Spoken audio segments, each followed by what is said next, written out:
row 1, 2, 3. Why are we doing that?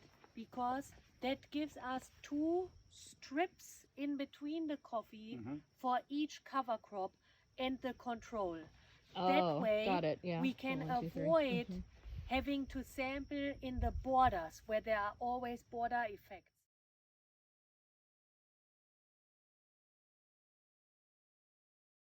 We really want to make sure that we label this correctly. So this would be then including date and which treatment is it, in which farm. And then we will already also, as we go, send them in. So it's not going to be too confusing if we forget the date. But still, for proper sampling, we should do that with, waterproof marker pen. Then, so I only brought here this little one. You can also use a shovel, but then I would just, standard procedure is you take away anything on top. This is bare now, so there would be cover crop or any kind of, litter plant material you just take off, and then you cut in about 8 inches. Why are we taking the soil samples for each of these different cover crops? We want to find out certain things, because this project is about soil health. So we wanted to measure soil organic matter, nutrients, and also moisture. What effects do these cover crops have on conserving soil moisture? Because that is one of our interests, in that we are reducing evaporation, and that's why we want to know which of these cover crops is suitable for our system. So that means 4 treatments, control, peanut, the another 2 Yes. covered. So we had to make 4 different samples. Yes. One for everyone. Right. Exactly. And for the same location, the same day. Right. Exactly. Yeah. Okay. Yeah. And then, so nice would be to have a knife now to just cut off a little bit these borders to come to a core. Then basically you have your core and put it in there. And this is your first subsample, of which you want to take now across this block that we were talking about, perhaps anywhere between 10 and 15 in total. The more representative, because there can be differences in soil on very small scale.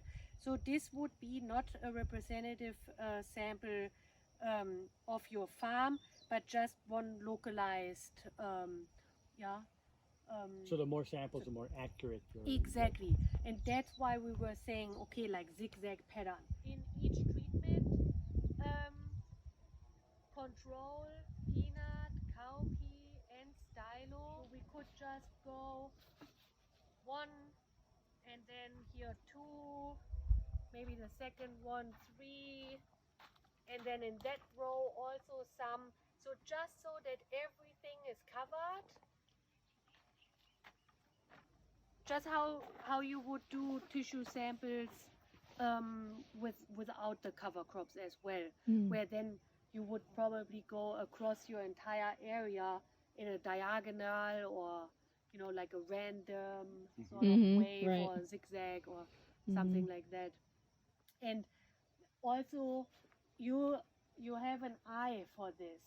I would avoid anything that looks atypical. That like an out layer might be due to some specific issue that doesn't really have anything to do with our treatments. So that I would treat separately from this trial.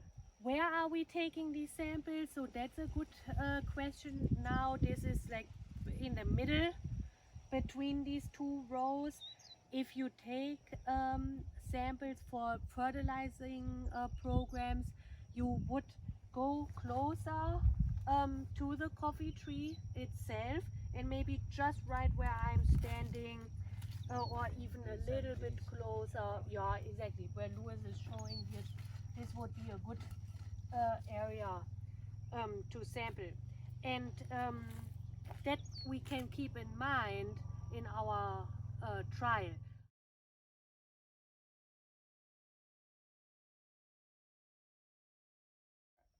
This could be a question. We can include the teeth or maybe no. No. I think No. no. It should So be. that They But say then- 1, 2, 3, and 4. Right. Yeah, it should be a fully mature leaf. Yes, this is what I say. that one. Yeah. 1, 2, 3, and number 4 could be that. And then we want to think about representativeness, right? I would take the set of both of Right. these leaves, and then we need, just like with the soil samples, not to only sample one tree, but we can mark them in the beginning from which tree we're sampling with maybe a plastic band or something to attach to the trunk, or whatever is convenient for you to memorize it. You could also make an aluminum stick in the soil by the tree or something like that, so that we very similar to representative soil sample go then also through a zigzag pattern through each of the treatments, of which we said that we have 3 rows.